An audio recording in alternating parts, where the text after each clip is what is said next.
Um, so let's get into our briefing. So first, let me introduce our panelists. Find my bios somewhere around here. All right, so today we have with us at the far end, we have Sina Tusi. Sina is a senior non-resident fellow at the Center for International Policy. He has a background in producing research and analysis on U.S.-Iran relations, and he has appeared in Foreign Affairs, Foreign Policy, U.S. Today, and many other outlets. Next, we have Barbara Slavin, who is a distinguished fellow at the Stimson Center and a lecturer in international affairs at George Washington University. She previously headed the task force on Iran at the Atlantic Council, and she is the author of Bitter Friends, Bosom Enemies, Iran, the U.S., and the Twisted Path to Confrontation, and is, of course, a household name and regular commentator on NPR, PBS, and C-SPAN. And then finally, we have Harrison Mann. Harrison is the Associate Director for Policy and Campaigns at Win Without War.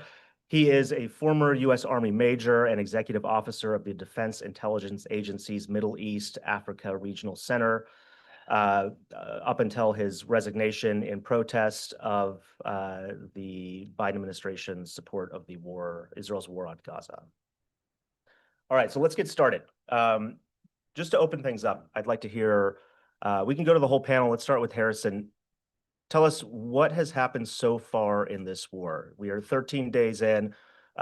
What has occurred that was expected? What has occurred that was unexpected as the U.S. and Israel embarked on this war that had been discussed for decades and now has come to fruition? Yeah, I think nothing that Donald Trump imagined was going to happen has come to pass. He thought it was going to be really an overnight success, like he views his regime change operation in Venezuela. In his personal experience, he thought he was going to do this a second time. Nobody who knows anything about Iran thought that that was going to happen, though, and it's impossible to do a decapitation operation on a country with that cohesive a government and a regime. I think to a certain extent, this war is going exactly the way that Netanyahu and other boosters of this war expected, which is they wanted to draw the United States into really a really long quagmire with the goal of collapsing or fracturing the Iranian state so it can no longer pose a threat to Israel. And so we're well on track for that.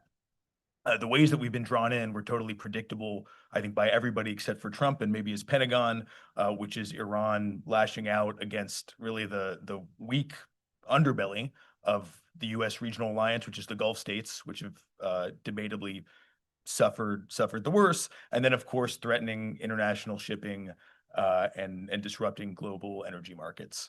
So a surprise to Trump, I don't think a surprise to any of us or probably most of the folks viewing this event.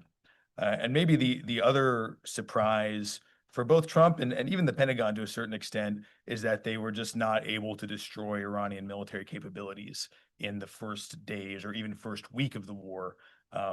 They have a large database of where they thought all of the missile sites and factories were and military units were, but they clearly have not gotten all of them. And we don't know how much is left.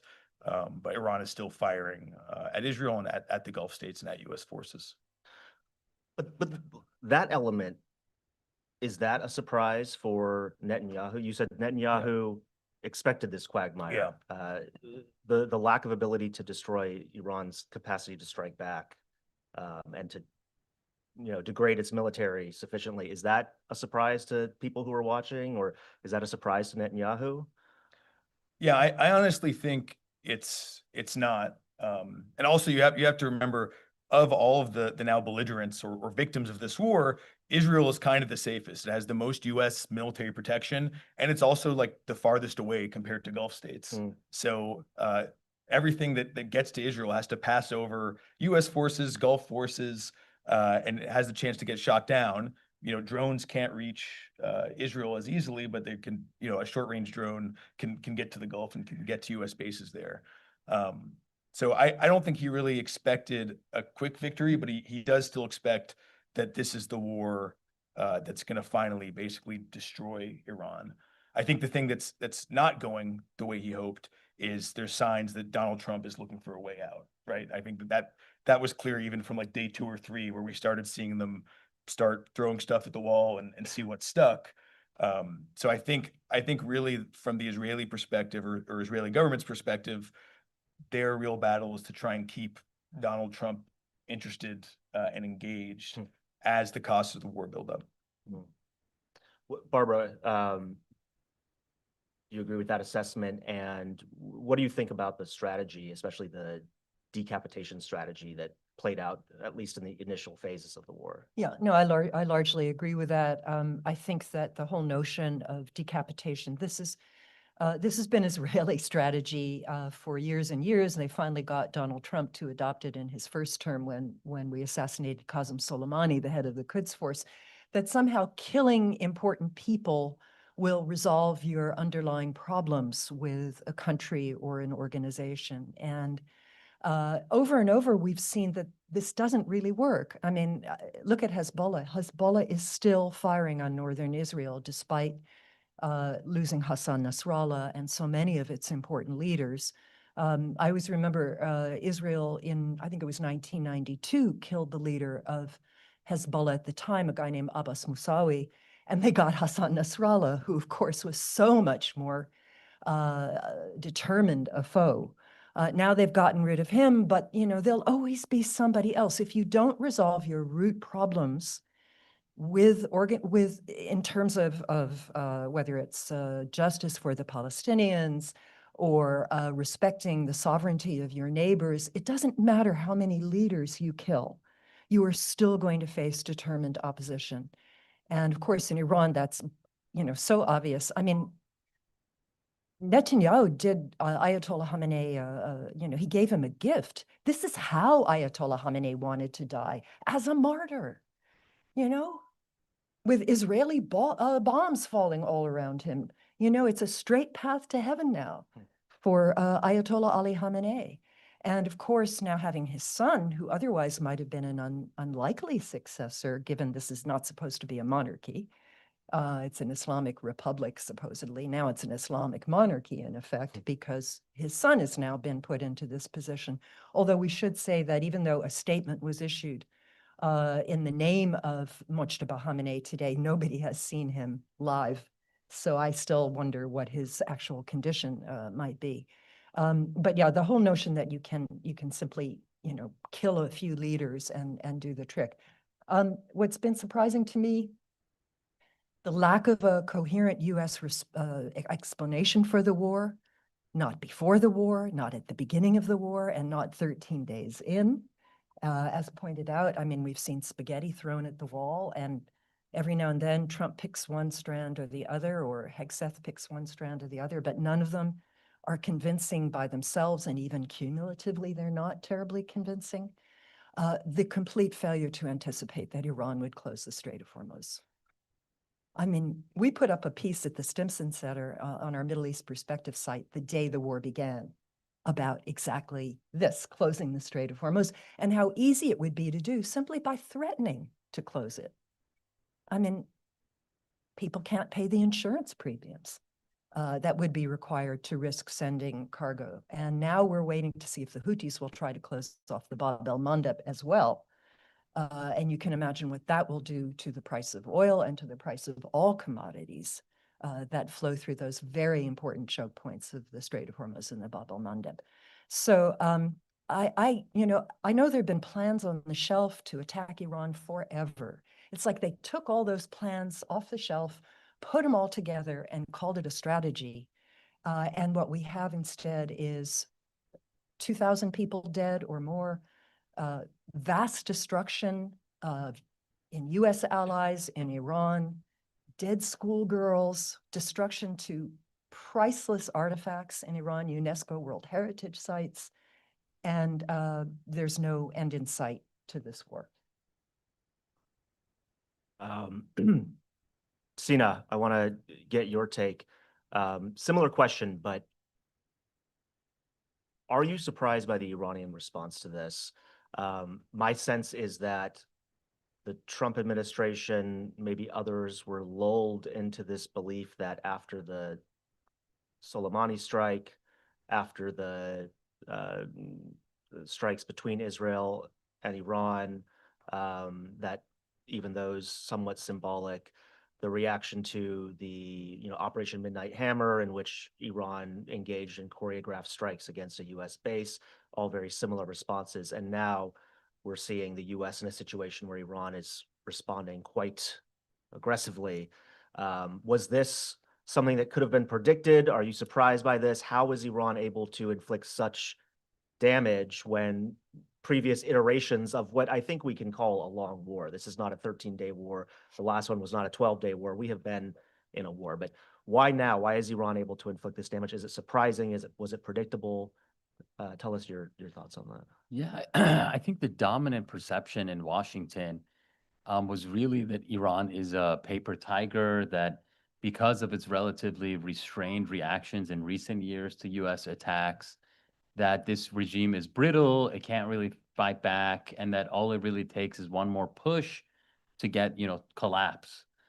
And this became really the political narrative, I would say, and not really actually backed up by, if you really kind of take a sober, objective look at how Iran did respond in the past several years. Because if you look, ever since Trump's first term and Maximum Pressure 1.0, I mean, when they tried to block Iran's oil exports from 2018, 19, 2020, Iran reacted by disrupting Persian Gulf energy back then. There was a couple tankers that were hit, and Saudi Aramco was famously hit in September 2019, which was kind of a mysterious attack, but it was either Iran or Iran-backed groups, and that knocked out half of Saudi oil production in one attack.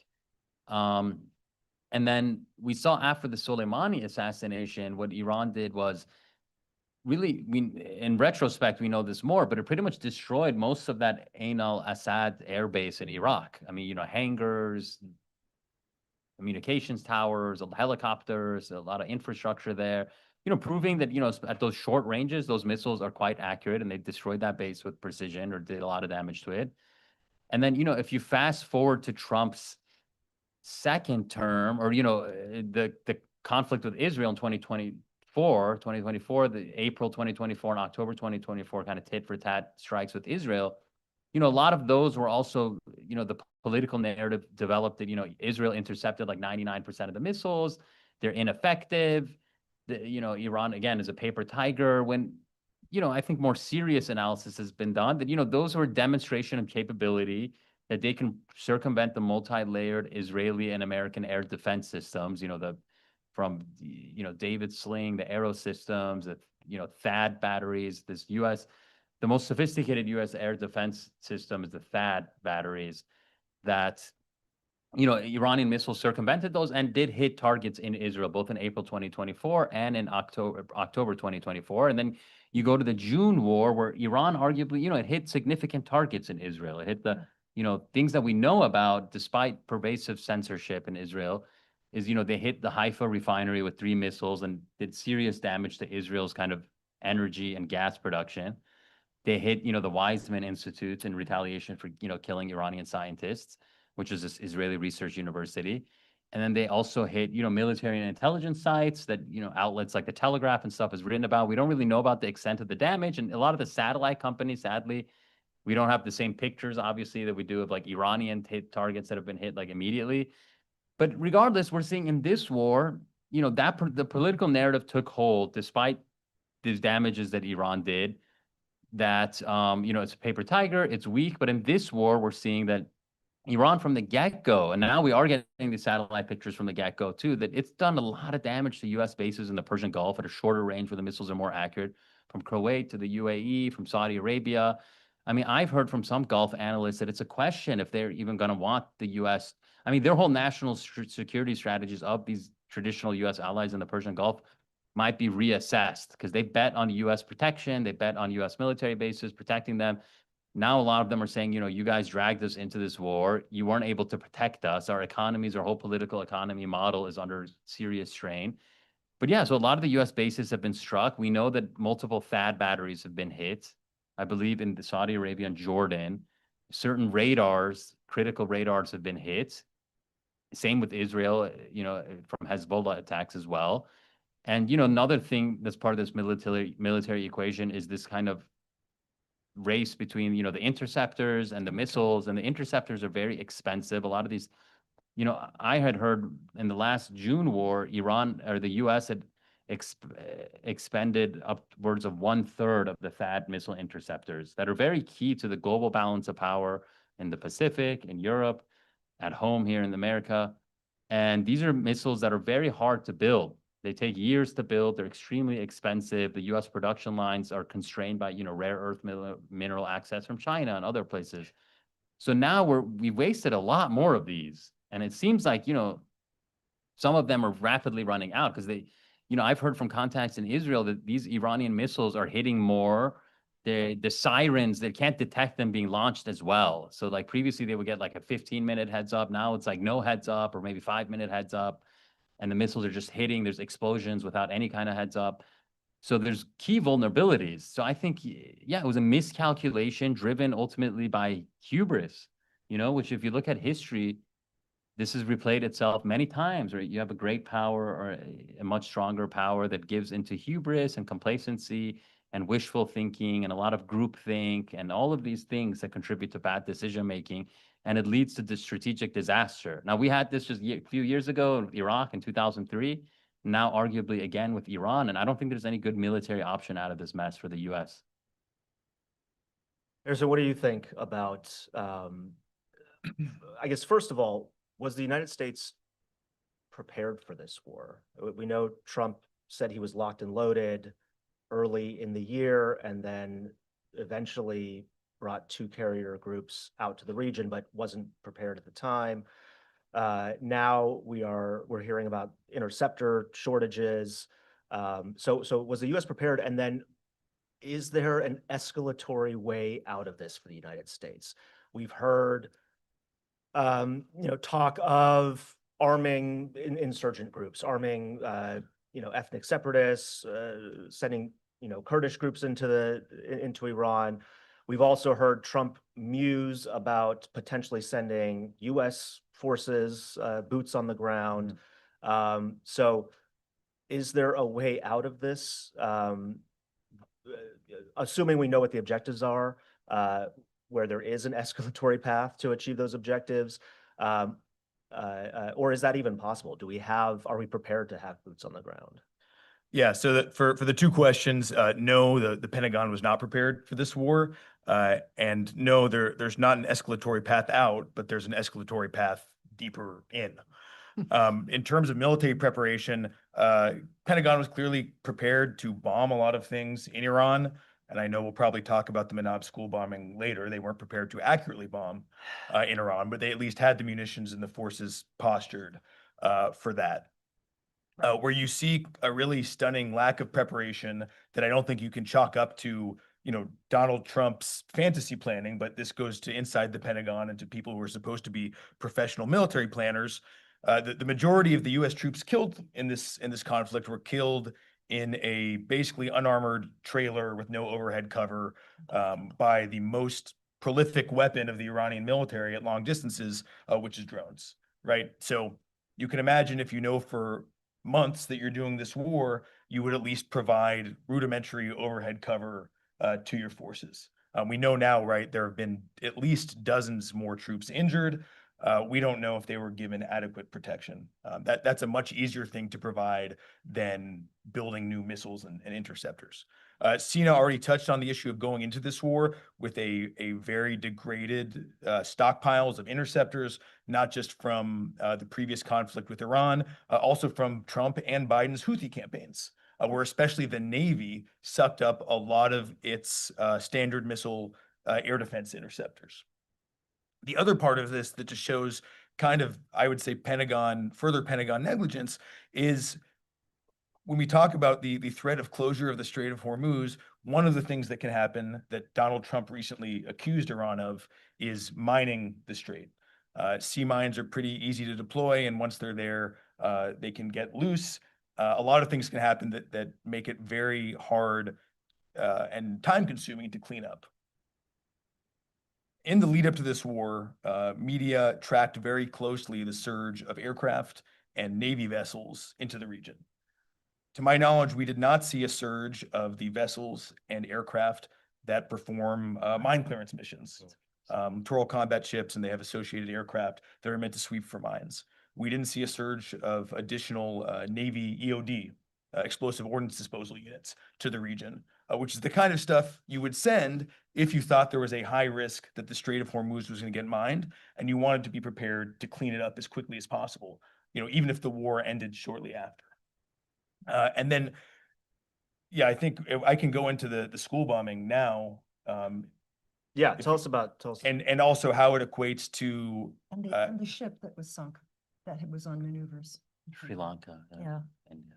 Yeah, I mean, I think that doesn't speak to lack of preparation. It just shows to the overall military goal, to the extent that there was one, being just destroy as much as possible, without really having a clear link to a military This is the objective. naval vessel that was disarmed, that was sunk, and the sailors arrested. Yeah, by there's a certain callousness about that too, because it was in India for a For maneuvers. routine maneuver with many other maneuvers, yeah. countries, no Yeah. ammunition supposedly. And the US didn't even try to help save the sailors, which even the Germans used to do apparently in World War II. So, I mean, what does this say about our ethics and morality in terms of the laws of war? Yeah. So that's the epicness, but what about the? And I do realize I forgot your other question about escalation. So can I touch on that quickly? Absolutely. So New York Times, right? Basically, Trump administration or Trump officials have been focus group testing through the media the idea of doing some kind of ground operation. I think just instinctually we can understand that if you put US troops in Iran, it'll be very, very difficult to get them out. I've used the examples of Black Hawk Down or Dunkirk. If you've seen those movies, think of that, but a much. Eagle Hawk? I haven't seen that Eagle one. Claw. Those Failed films. failed effort to rescue American hostages after Yeah. during the hostage crisis. Eagle Claw. Look it up. Eagle Claw, Dunkirk, or Black Hawk Down, but with a much sadder ending. We've seen the idea of dropping in commandos, Delta Force, to capture or sabotage nuclear material, highly enriched uranium. All that stuff is buried. The tunnel entrances to the facilities are buried. It would take a day or days to just dig it out and do it. So think about what it takes to keep US troops alive while digging a hole in the middle of Iran for days on end, right? That's not 40 commandos. That's probably thousands of troops. The other pathway that I think is increasingly likely now is trying, or at least pitching, sending troops to try and occupy the Iranian coastline around the Strait of Hormuz to try and make it safe for shipping to pass, right? Basically clearing that area so that nobody can set up anti-ship missiles or otherwise harass shipping. You would also need to do that if you wanted to have a demining effort, because basically that involves sending guys to dive under the water and physically disarm the mines, something that's very, very hard to do if you're actually under fire. Again, putting troops on the shore that's just invading the country. You couldn't put a small number of people there for a short time. You would need to put a very large number there for a long time, really, as long as it takes for the war to end, because they have to be there. Otherwise, you could just park the anti-ship missile trucks there as soon as they leave. So I think these are going to be really tempting options for the Trump administration. It's really the only way to pitch solving the Strait of Hormuz issue without diplomacy. Tell us about the strike on the Minab girls' school that killed over 160 people, most of them children. Yep. So in the early days of the war, we now know a U.S. strike from Tomahawk missiles hit a girls' school that killed 160 plus children, as well as some teachers and parents. The U.S. military CENTCOM said that they thought it was an Iranian military base. The school was near an Iranian base and apparently used to be on a active base. New York Times article came out yesterday with CENTCOM blaming the Defense Intelligence Agency, where I used to work, for sending them an improperly vetted target. I actually used to work in the center that was one of the offices responsible for vetting these target nominations. So what do we think happened there? I think it's a combination of both. I think it's negligence that was exacerbated by a rush to war and a clearly deliberate lack of concern about civilian casualties. You know, if you work at DIA and there's equivalent offices in the CIA, you get emails all the time saying, hey, basically somebody check over this target nomination, make sure it is the thing that we think it is, make sure that there's no civilian casualty or political considerations associated with it. That means we shouldn't make it a target. It's entirely possible that in the initial process, somebody made a mistake there. It's also really likely that 10, 15 years ago, somebody signed off on this target and it hasn't been updated since. So the fact that CENTCOM chose to use a list of targets, including something that possibly had not been revetted for over a decade, shows one, that avoiding civilian casualties was just not a priority. Two, that they probably rushed into this. You know, if you had a year to prepare for this war, you might go and make sure that every target in your deck has been, you know, revetted. You've had NGA take photos again, and you've made sure it is the thing you think it is. And finally, it also indicates that they might have just been going for a high score, basically. If this had been a priority target, like maybe a missile site or leadership, there probably would have been analysts watching it all the time. It probably would have been something that somebody was assigned to make sure was still where they thought it was and was still performing the function that they thought it performed. The fact that they're using a target that maybe hasn't been vetted for over a decade makes it sound like Hegseth or somewhere along the line said, I just want to say that we hit 1,000 targets or 2,000 targets. So just give me a list that has that many targets on it. The last thing I'll add is that CENTCOM is supposed to have something called a no strike list, which is, again, a list. It's separate from the list of targets that you want to hit. This is everything that you don't want to hit. So things that would be a war crime or politically sensitive, religious sites, hospitals, schools. On the way here, I was curious, I checked. You can find this school on Google Maps. It's not a secret that there's a school there. So the fact that they did not update or consult their no strike list before the operation also indicates that they just didn't prioritize avoiding civilian casualties. Even if you had bad intelligence that said, hey, this whole area is a military base, so we should hit it, you're still supposed to check that against the no strike list, which would have told you, hold on, this is actually a school. Sina and Barbara, I want to get your take on this too, but I am curious. I've heard speculation. I mean, first of all, that Hegseth loosened the rules of engagement, eliminated offices that were dedicated to protecting against civilian casualties, and then also potentially the use of AI. Do you think any of those had a role in this? I think definitely, right, yeah. Firing everybody who worked in the civilian harm protection section and whose first job would have been updating that no strike list and making sure we weren't hitting targets on it absolutely played a role. I think the only thing we can attribute to AI is that it made the list for them, but ultimately all of the targets on that list were originally input by human beings. Okay. So Barbara, interested in your take on, I mean, there's the Minab massacre, and part of this war was premised on the notion that Iranians were going to rise up and seize the government. And this, was based in part on the fact that there were mass protests in Iran at the end of last year, coming into this year, and then there was a massacre imposed by the Islamic Republic on its people, killing, according to the Iranian sources, 3,000 people, according to human rights organizations with vetted lists, upwards of 7,000 people. Many say it was even more than that. And so there was discontent in the streets.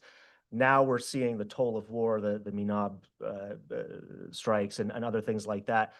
What is your sense of how this is playing out inside of Iran? And how does this play into Netanyahu or even Trump's view that Iranians were going to rise up in the aftermath or even in the midst of this war? Yeah. Look, it's very hard to know sentiments inside Iran because one thing that the government has gotten very good at doing and still seems able to do is to throttle the internet. I mean, where were the steps to improve the ability of Iranians to communicate with the outside world? That should have been part of this war. It seems to me they should have bombarded them with Starlink terminals, but that wasn't done. And so we just have these anecdotal, remarks coming from people who are able to phone in to NPR or PBS or the New York Times, people who are able to come out over the border into Turkey and who are giving their views. And to me, it seems like it's sort of a pox on both their houses. They hate the government and they hate the war. The fact that the U.S. has been so careless and Israel in terms of the strikes, that they've killed schoolgirls, that they've hit civilian infrastructure.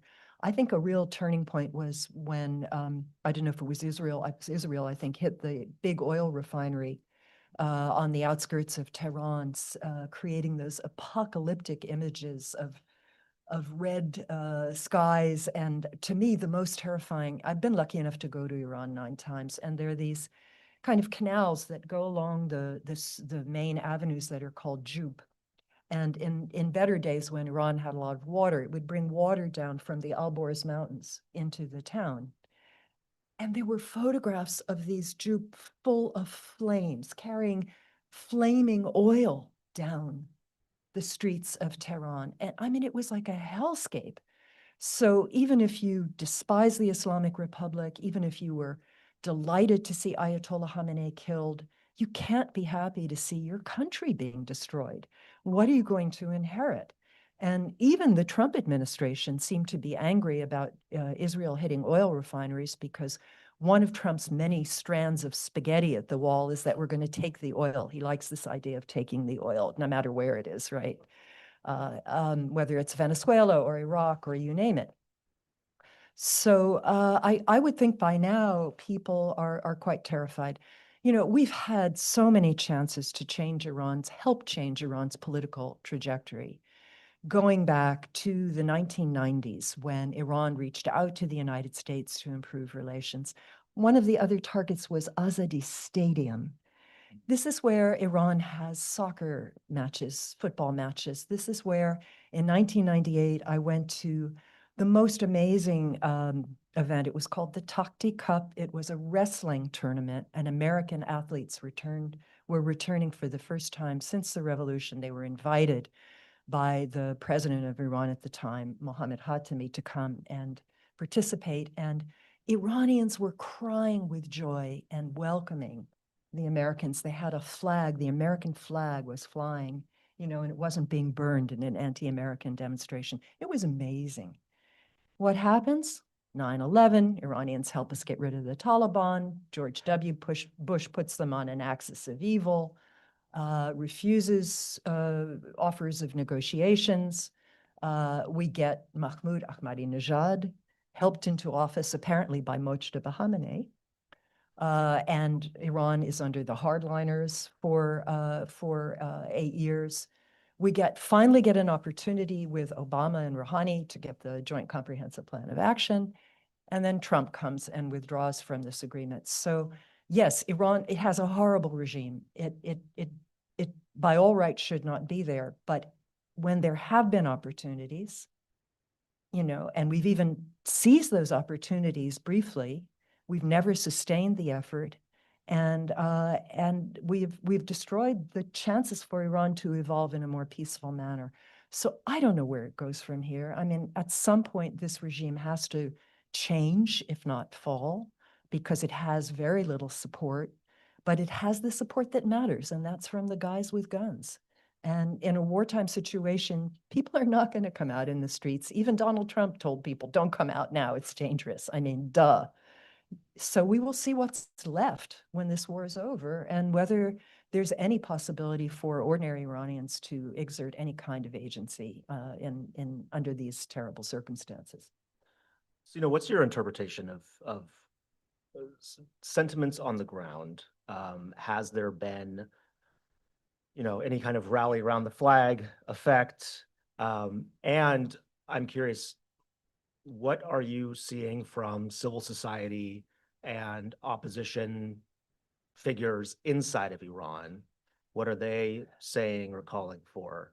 We hear a lot about what people outside of Iran are calling for, people like Reza Pahlavi, but what are they saying inside of Iran, and what is your sense of where sentiments are? And, has this made, ironically, the regime more stable?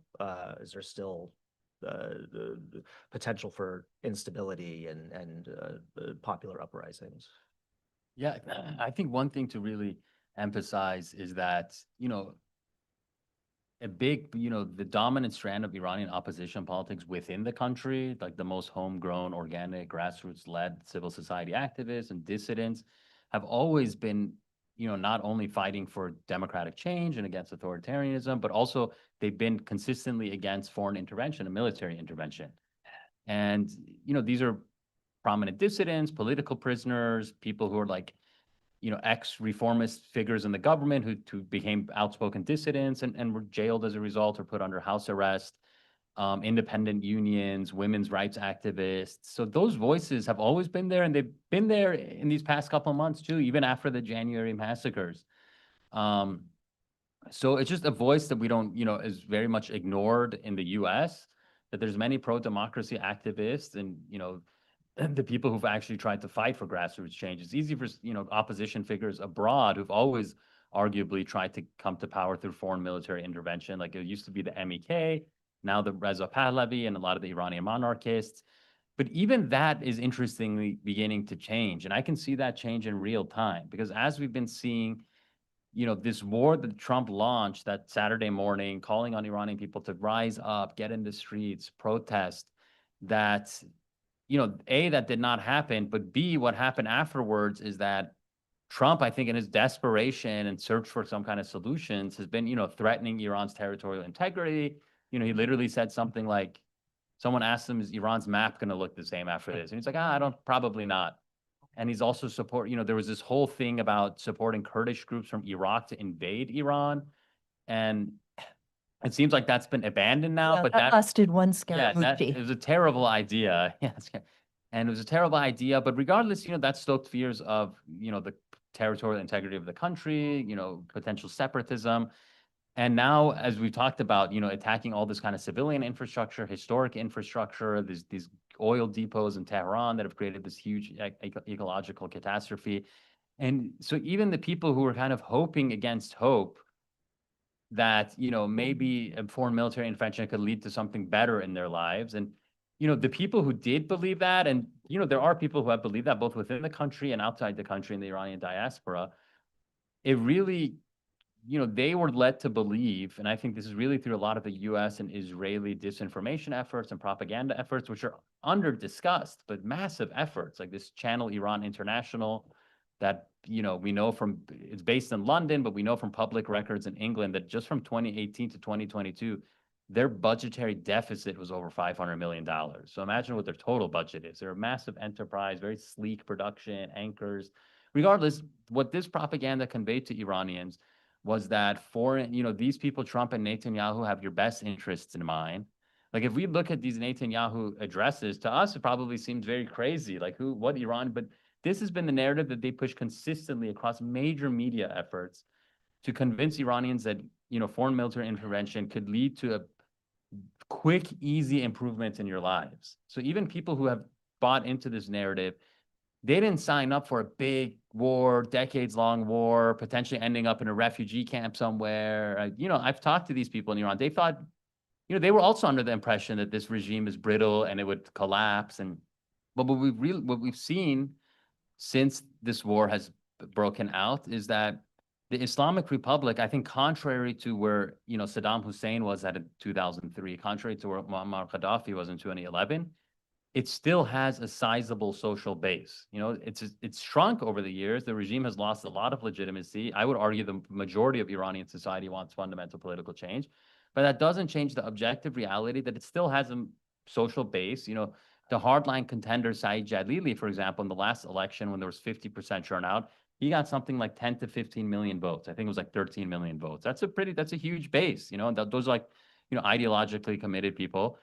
Regardless, what we've seen is that the rally around the flag has certainly happened amongst the regime's base, and it's them who've been in the streets since last Saturday. Yeah. Like in Tehran, cities across the country. And so in big numbers, thousands, tens of thousands, and that's part of the political reality in Iran, whether we like it or not. And I would argue even beyond that base, most Iranians are against this war. You know, we saw in the last June, and there's many evidence of this happening now, you know, it's not defense of the regime, it's defense of the homeland, solidarity amongst each other, helping each other. And these are all big constraints on, you know, Netanyahu and Trump, you know, achieving these kind of regime change fantasies through military intervention.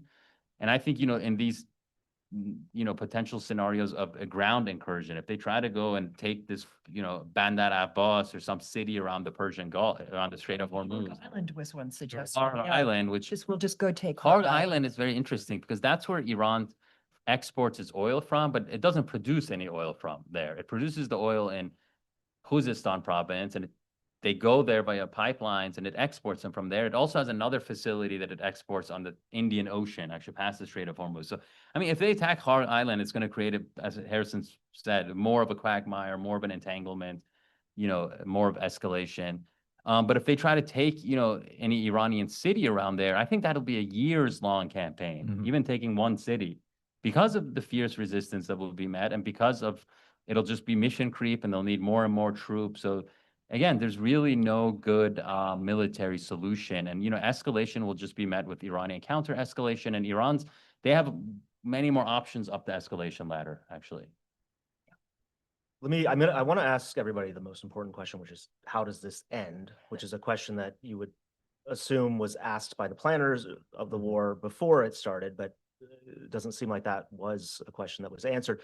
But before that, how did we get to this point in terms of the diplomatic track? Because this is the second round of this war that has taken place in the midst of diplomatic negotiations between the U.S. and Iran. So can folks tell us about that diplomatic process? Was there a deal on the table that was actually viable? Yeah. Why did those talks fall apart?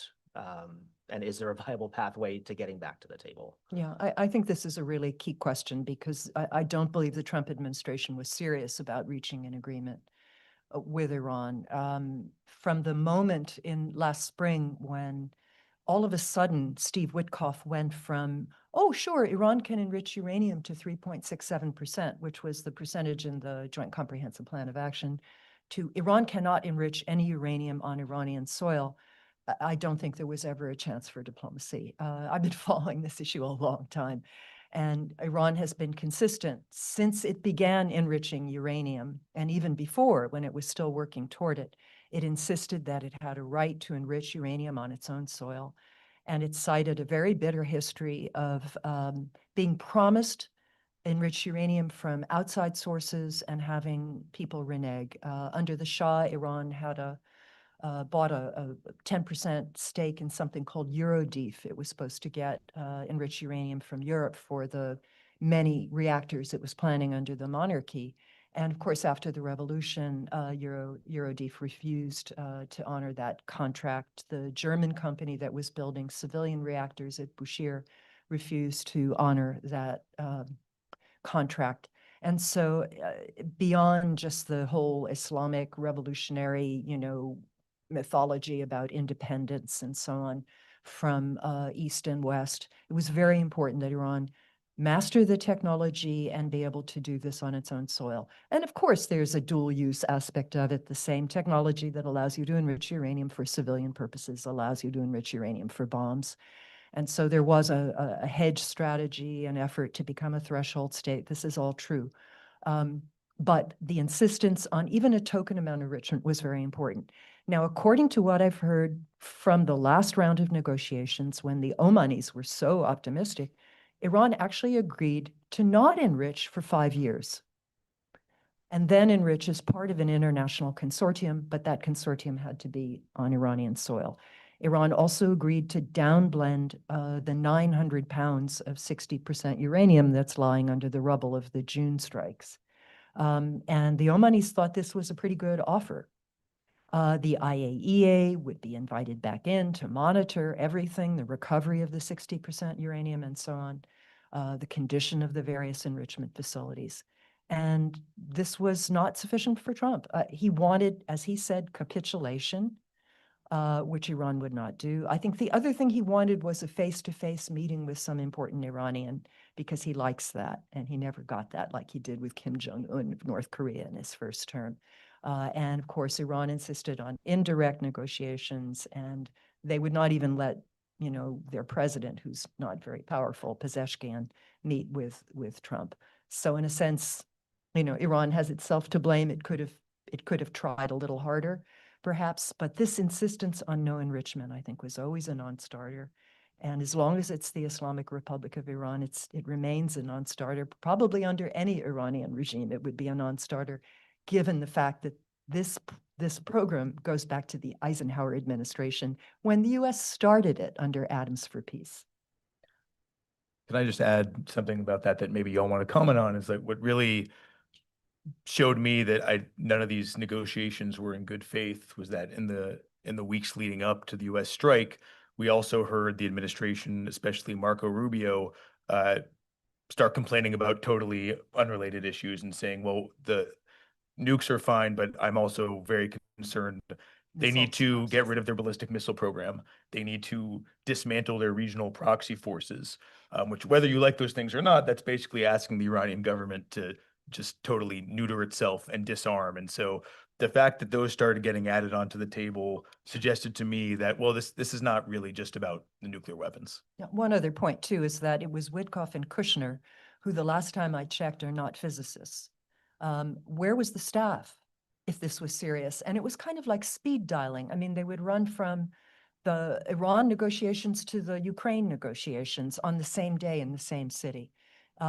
The JCPOA took years to negotiate. Hundreds of staff in the United States government worked on this. All kinds of experts were there to advise the senior officials who were putting this together. So, I mean, it was farcical. It was a parody of a negotiation. So diplomacy on the cheap, war on the cheap, and we see the results. Yeah.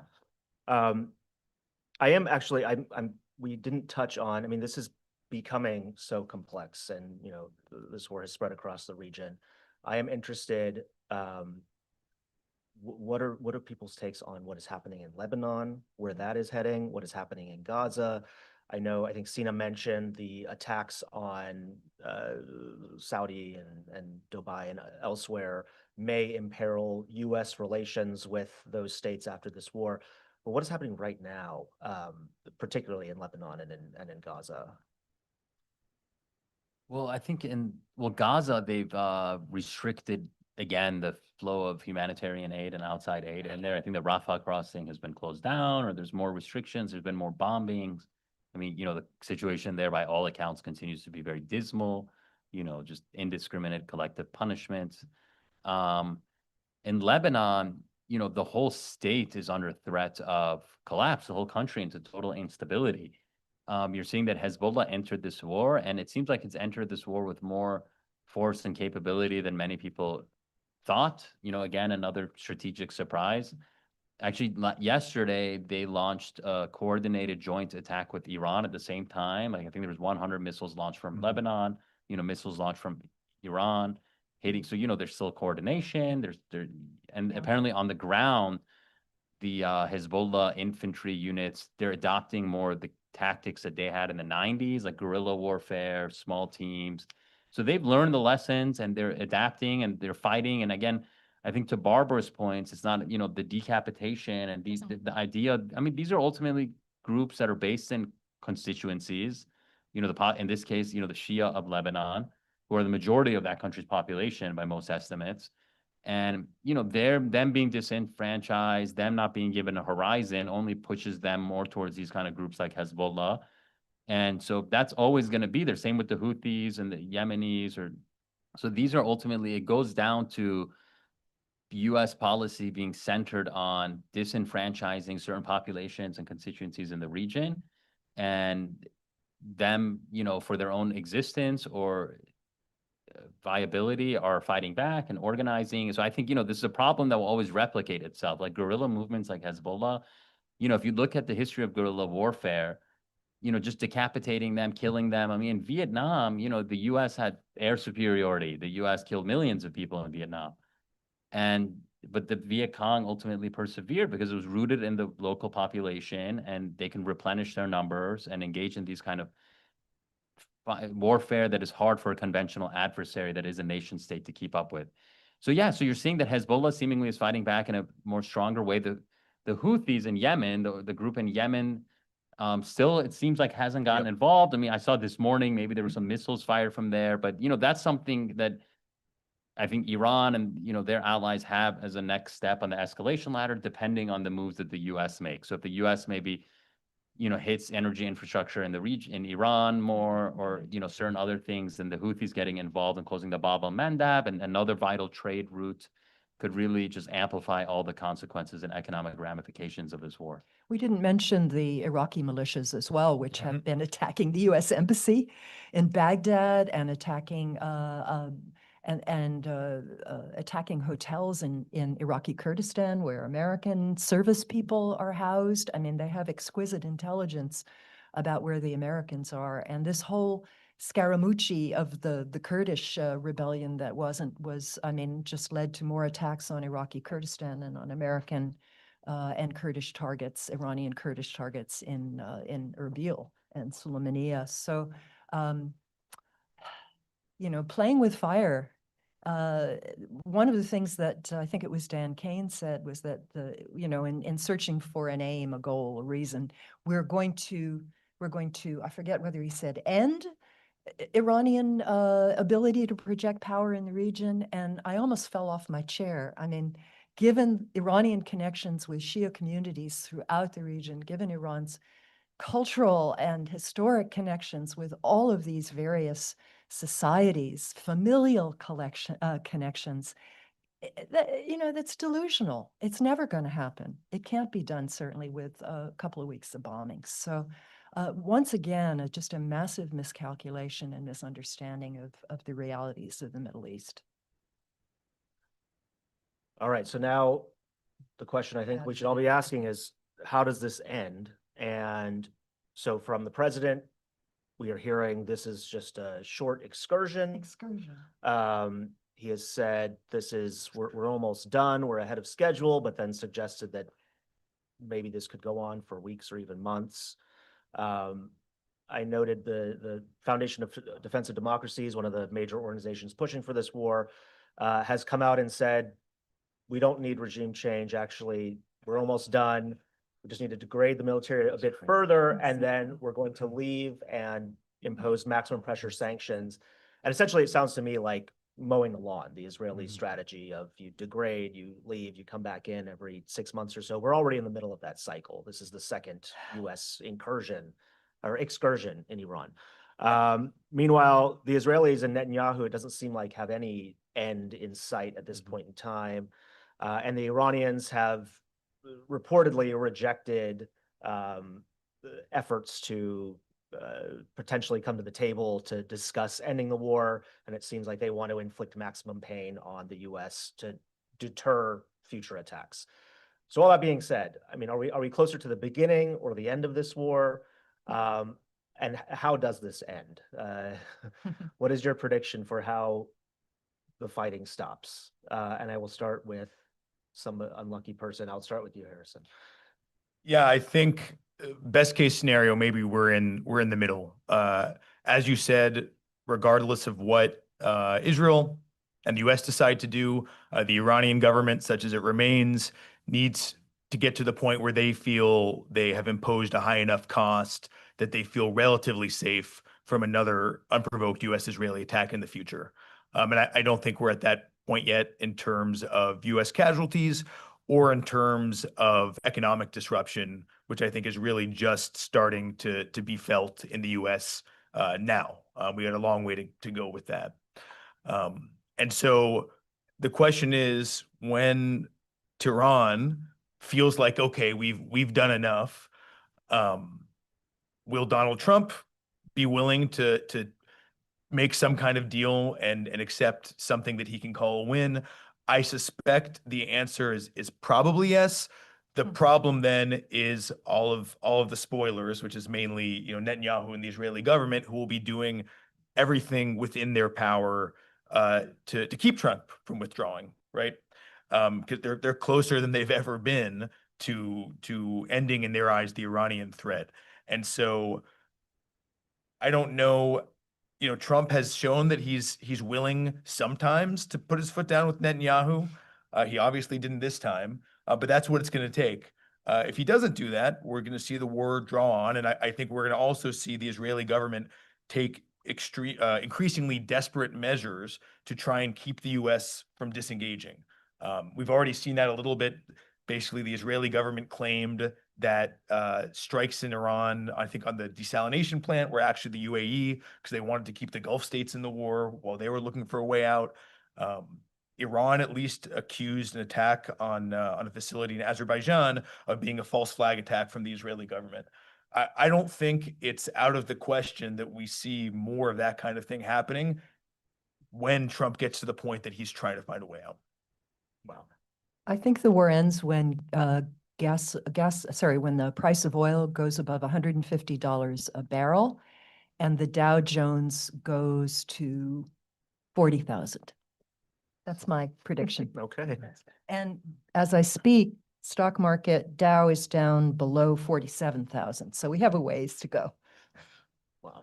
Well, it's very interesting because previously the dynamic was when a U.S. official threatened Iran or Trump threatened Iran, the dollar in Iran and the Iranian economy was very volatile and the Iranian currency would depreciate. And so the whole country was kind of on the edge of the situation of foreign threats. But now Iran has somewhat, it seems like, kind of turned the tables with the leverage that it's demonstrated over the Strait of Hormuz and the Persian Gulf, where Trump is now trying to manipulate the market here every day, trying to say the war is ending or it's going to end soon or that. And there's probably, like, God knows how much insider trading is also happening. And these corrupt people are probably profiting from, you know, all this volatility.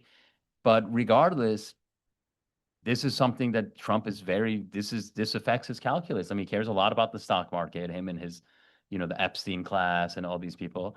And he cares a lot about, obviously, the price of oil and all the knock-on effects on inflation, or he should care. So, and the more this war, I mean, they're already started to take down from the strategic reserves. And, you know, for many of these countries, their reserves don't last more than a few months. Like, I think, like I was reading, Japan imports upwards of 90% of its energy from the Persian Gulf, and their reserves are only like 3 or 4 months. And so all these impacts on the U.S. alliance system, all these countries that didn't want this war. And yeah, it's an accumulating effect. And for Trump, you know, he can always just declare victory, you know, so, and he's crafting this victory narrative, but then, you know, what are the strategic consequences of the day after? You know, if Iran if this war ends with Iran keeping this capability of closing the Strait of Hormuz, which there's really no way to stop that. And even the mining, Iran hasn't mined it and it could mine it. And the mining, I think, would be the peak of the escalation for Iran because it's going to entail costs for everyone, including Iran itself. But Well, Iran will know where the mines are. yeah, yeah. Or they can circumvent it too. But Yeah. anyways, it's going to be very, yeah. So, I mean, and then all the strategic ramifications for, yeah, America's alliance network in the region. These Nobody's countries, mentioned yeah, China. Trump China. is supposed to go to China in what, a couple of weeks? April, yeah. And you know, the Chinese, they're getting their oil because their tankers are not being blocked. And there's Iran is actually exporting more oil now. more oil now to Yeah. China. And of course, Russia is making out like gangbusters. They can now sell oil to India.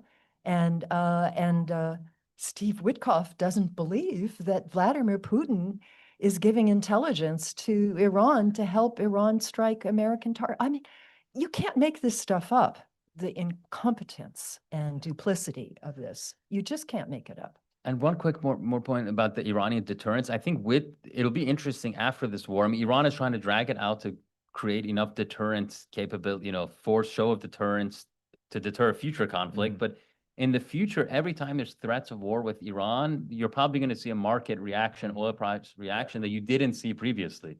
So that in and of itself may be kind of hampering Trump launching another war down the road again. Well, there's still a lot to talk about, but we're gonna have to leave it there. So I want to thank our panelists. Please, follow them. Sina's writing, Barbara at Stimson Center, Harrison at Win Without War. I also should plug Win Without War has an awesome war tracker. I think it's iranwartracker.org, something like that. I would definitely pay attention to that. At least perspectives, Middle East Perspectives is Stimson. at Stimson. Sina, anything you want to plug? Yeah, I guess just you can follow me on Twitter. I write around there, and my articles you'll find there as well. All right. Well, thank you all. Thanks everybody for joining us in person and online. And I guess we'll follow the stock market to see when this war will finally end. Thank you all.